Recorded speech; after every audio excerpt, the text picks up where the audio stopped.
شروع اللہ کا نام لے کر جو بڑا مہربان نہایت رحم والا ہے۔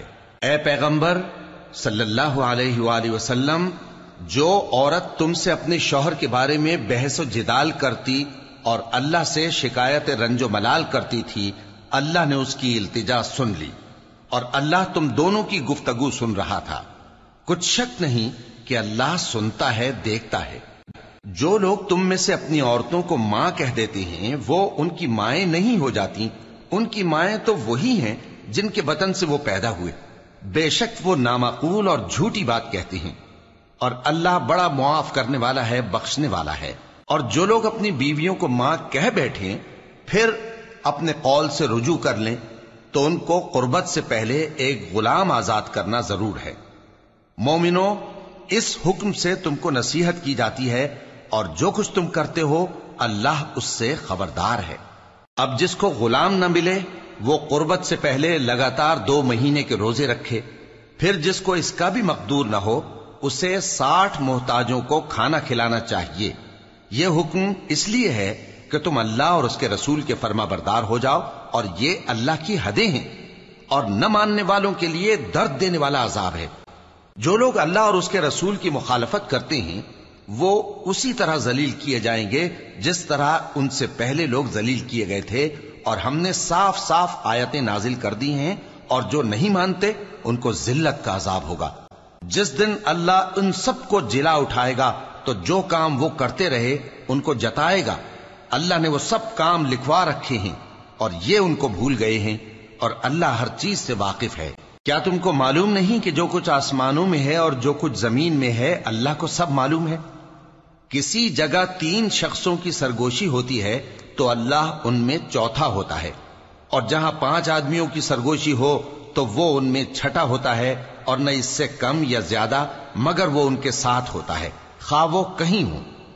پھر جو جو کام یہ کرتے رہے ہیں قیامت کے دن اللہ سب ان کو بتائے گا۔ بے شک اللہ ہر چیز سے واقف ہے۔ اے پیغمبر صلی اللہ علیہ وآلہ وسلم، کیا تم نے ان لوگوں کو نہیں دیکھا جن کو سرگوشیاں کرنے سے منع کیا گیا تھا، پھر جس کام سے منع کیا گیا تھا وہی پھر کرنے لگے؟ اور یہ تو گناہ اور ظلم اور پیغمبر صلی اللہ علیہ وآلہ وسلم کی نافرمانی کی سرگوشیاں کرتے ہیں، اور جب تمہارے پاس آتے ہیں تو اللہ تعالیٰ کے بتائے ہوئے الفاظ کے بجائے دوسرے الفاظ میں تمہیں دعا دیتے ہیں، اور اپنے دل میں کہتے ہیں کہ اگر یہ واقعی پیغمبر ہیں تو جو کچھ ہم کہتے ہیں اللہ ہمیں اس کی سزا کیوں نہیں دیتا؟ اے پیغمبر صلی اللہ علیہ وآلہ وسلم، ان کو دوزخ ہی کی سزا کافی ہے، یہ اسی میں داخل ہوں گے اور وہ بری جگہ ہے۔ مومنو، جب تم آپس میں سرگوشیاں کرنے لگو تو گناہ اور زیادتی اور پیغمبر کی نافرمانی کی باتیں نہ کرنا، بلکہ نیکوکاری اور پرہیزگاری کی باتیں کرنا، اور اللہ سے جس کے سامنے جمع کیے جاؤ گے ڈرتے رہنا۔ منافقوں کی سرگوشیاں تو شیطان کے اکسانے سے ہیں جو اس لیے کی جاتی ہیں کہ مومن ان سے رنجیدہ ہوں، مگر اللہ کے حکم کے سوا ان سے انہیں کچھ نقصان نہیں پہنچ سکتا۔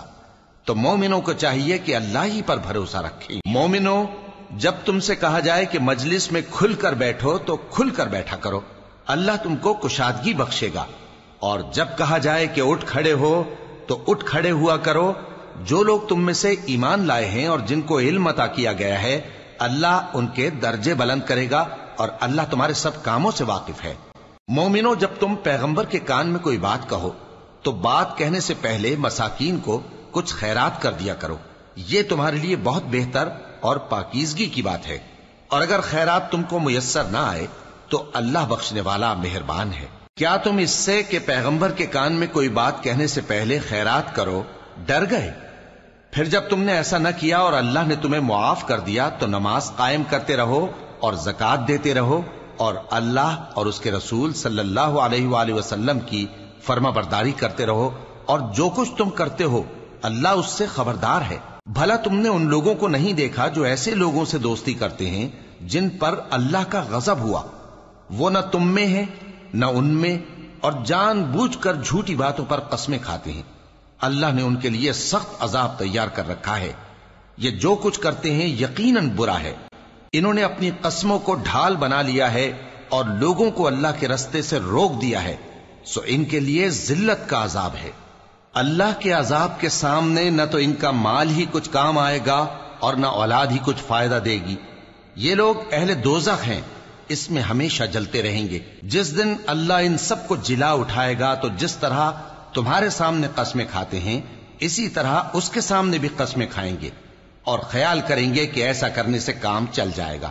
سنو، یہی تو ہیں جھوٹے۔ شیطان نے ان کو قابو میں کر لیا ہے اور اللہ کی یاد ان کو بھلا دی ہے۔ یہ لوگ شیطان کا ٹولہ ہیں، اور سن رکھو کہ شیطان کا ٹولہ ہی نقصان اٹھانے والا ہے۔ جو لوگ اللہ اور اس کے رسول صلی اللہ علیہ وآلہ وسلم کی مخالفت کرتے ہیں وہ نہایت ذلیل ہوں گے۔ اللہ نے یہ بات لکھ دی ہے کہ میں اور میرے پیغمبر ضرور غالب رہیں گے۔ بے شک اللہ زور آور ہے، صاحب اقتدار ہے۔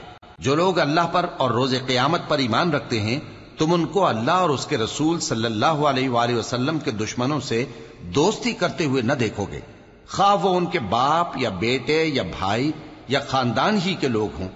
یہ وہ لوگ ہیں جن کے دلوں میں اللہ نے ایمان کو نقش کر دیا ہے اور اپنے فیض سے ان کی مدد کی ہے، اور وہ ان کو بہشتوں میں جن کے نیچے نہریں بہ رہی ہیں داخل کرے گا، جن میں وہ ہمیشہ رہیں گے۔